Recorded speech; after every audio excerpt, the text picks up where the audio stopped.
High বন্ধুরা, সবাই কেমন আছো? আশা করি সবাই ভালো আছো। ঝর্ণা কিচেন নতুন একটা রেসিপি নিয়ে এসেছি।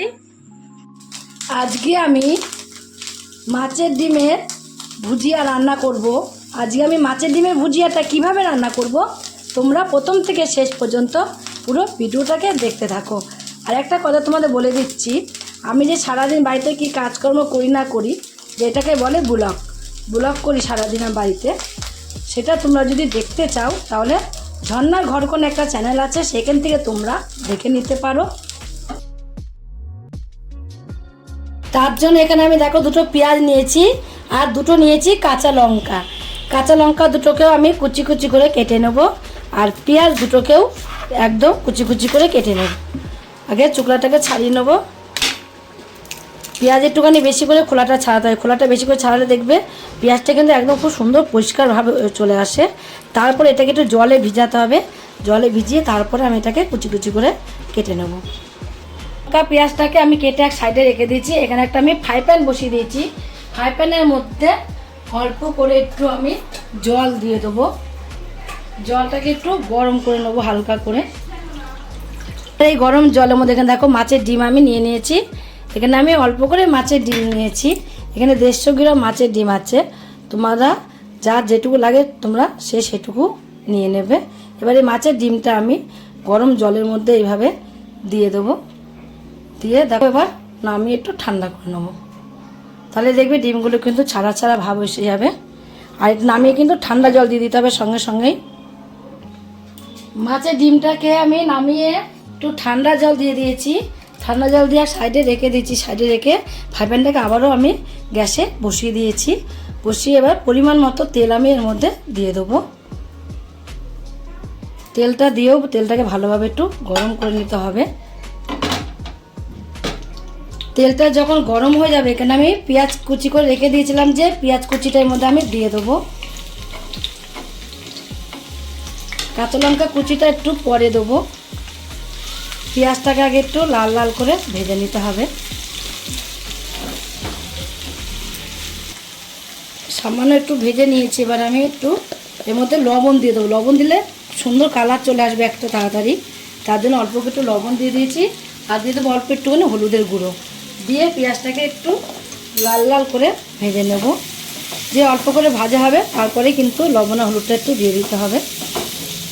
একটু দেখো আগের থেকে একটুখানি কিন্তু ভেজে নিয়েছি। আগের থেকে অনেকটাই ভাজা হয়ে গেছে।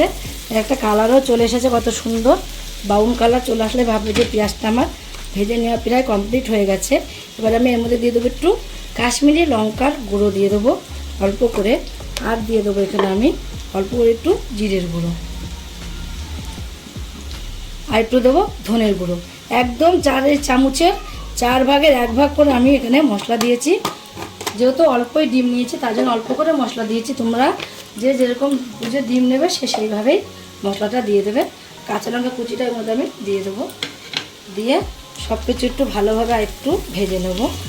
যেহেতু মশলা দিয়েছি এর মধ্যে, তার জন্য একটু ভেজে নিতে হবে। মশলাগুলো দিয়ে একটু ভেজে নিয়েছি। এবার আমি মশলাগুলোকে আর পেঁয়াজটাকে এক সাইডে করে দেবো। করে দিয়ে এখানে দেখো কিছুটা রসুন আমি ছেঁচে নিয়েছি। ছেঁচে নিয়ে রসুনটা আবার এর ভেতরে আমি মধ্যেখানটা দিয়ে দেবো। দিয়ে রসুনটাকেও আমি এর সাথে একটু ভালোভাবে ভেজে নেব। রসুনটাকে এর সাথে আমি ভালোভাবে কষিয়ে নেব। রসুনটা তোমরা যদি মনে করো যে পেঁয়াজের সাথে দেবে তাহলে তোমরা পেঁয়াজের সাথে রসুনটা দিতে পারো, কিন্তু আমি একটু দেরি করে দিয়েছি, পেঁয়াজের সাথে দিইনি। তোমরা পেঁয়াজের সাথে দিয়ে দিতে পারো বা পরেও দিতে পারো, যখন ইচ্ছা তোমরা দিতে পারো। সব কিছু দেখো একটু ভালোভাবে ভেজে নিয়েছি। এইবারটা এর মধ্যে আমি দিয়ে দেবো টমেটো কিসা। 1 চামচ টমেটো কিসাব এর মধ্যে আমি দিয়ে দিয়েছি। এবার টমেটো কিসাবটাও এর সাথে একটু ভালোভাবে একটু নাড়াচাড়া দিয়ে নেবো, মিশিয়ে নেবো ভালোভাবে। টমেটো কিসাবটা দিয়েও দেখো আমি ভালোভাবে মিশিয়ে নিয়েছি। আমি এর মধ্যে টমেটো কিসাব দিয়েছি, তোমরা চাইলে টমেটোও দিতে পারো, কিন্তু টমেটো যদি দাও মিক্সির জারে মিক্স করে তারপর দেবে তাহলে দেখবে কিন্তু ভালো লাগবে খেতে।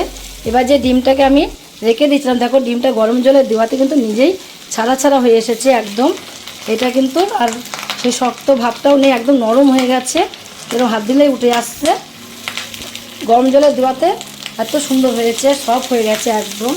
ডিম কিন্তু একটু শক্ত শক্ত ভাব থাকে, সেই শক্ত ভাবটা কিন্তু এর মধ্যে নেই।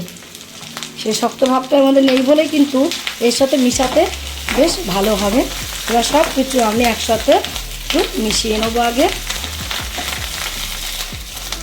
লবণ আমি প্রথমে যখন আমি পেঁয়াজটা ভাজা করছিলাম তখন লবণ দিয়েছি, আর কিন্তু এর মধ্যে আমি লবণ দিইনি।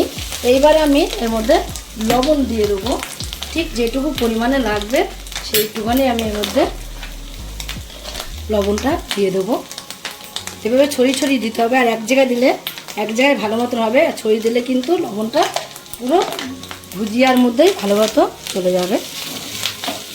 গ্যাসটাকে এই সময় একটু লো ফ্লেমে দিয়ে দিতে হবে। লো ফ্লেমে দিয়ে আমি রান্নাটা করছি, তো তোমাদের বলা হয়নি বলে লো ফ্লেমে দিয়েই পুরো ভুজিয়াটা রান্না করতে হবে। ডিমের তো আমরা অনেক রকম বড়া তৈরি করে খাই, ডিমের মাছের ডিমের সবসময় বড়াটাই বেশি তৈরি করে আমরা খাই, ঝোল বা ঝাল। এইভাবে কিন্তু ভুজিয়া তৈরি করে কিন্তু আমরা খাই না, খুব কমই করা হয় এই ভুজিয়াটা। এইভাবে দেখো এমনি ভেঙে ভেঙে দিতে লাগছে না, তাও একটুখানি এইভাবে একটু ভালোভাবে ভেঙে ভেঙে একটু করে প্যাঁচালো দিয়ে একটুখানি নাড়ছি এইভাবে। যখন কমপ্লিট হয়ে যাবে ভুজিয়াটা, ভুজিয়ার কালারটাই কিন্তু চেঞ্জ হয়ে যাবে। দেখো কত সুন্দর কালারটা লাগছে দেখতে। আর এই একটা ফোঁটা কিন্তু চিটপি চিটপি করে কিন্তু ফোটেনি। কেন ফোটেনি? ওই গরম জলে দেওয়াতে, গরম জলে দেওয়াতে অনেকটাই কাজ হয়েছে, ঝরঝরাও হয়েছে, আবার এক ফোঁটা চিটপিট করে ফোটেনি। ডিম দেখবে কড়াইতে কিন্তু দেওয়া যায় না, দিলেই প্রচণ্ড হারে ডিমটা ফোটে। তোমরা যদি বড়া করো তাহলে একটু গরম জলে একটুখানি দিয়ে ধুয়ে নেবে, তাহলে দেখবে ডিমটা কিন্তু বড়া করার সময় আর ফুটবে না। কন্টিনিউ এইভাবে নাড়াতে হবে, নাড়তে নাড়তে দেখবে নিজের থেকেই বোঝা যাবে যে কমপ্লিট হয়ে গেছে।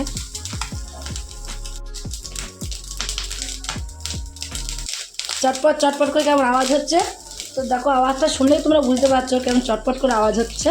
তার মানে এখন কিন্তু একদমই কমপ্লিট হয়ে গেছে ভুজিয়া তৈরি। দেখো এবার আমি ভুজিয়াটাকে নামিয়ে দেবো, কমপ্লিট করে এবার আমি নামিয়ে দেবো।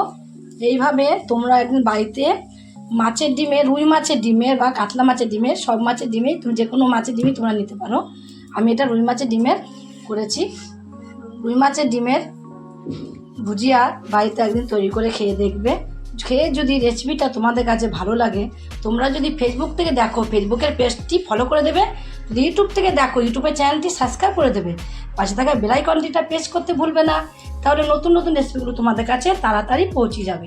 আমার চ্যানেলে কোনো বন্ধু হয়ে থাকো, সাবস্ক্রাইব করেনি প্লিজ সাবস্ক্রাইবটা করে দিও, সবার আগে তোমাদের কাছে নোটিফিকেশন ঢুকে যাবে। ছোট্ট করে লাইক করো, কমেন্ট করো, অনেক অনেক শেয়ার করো।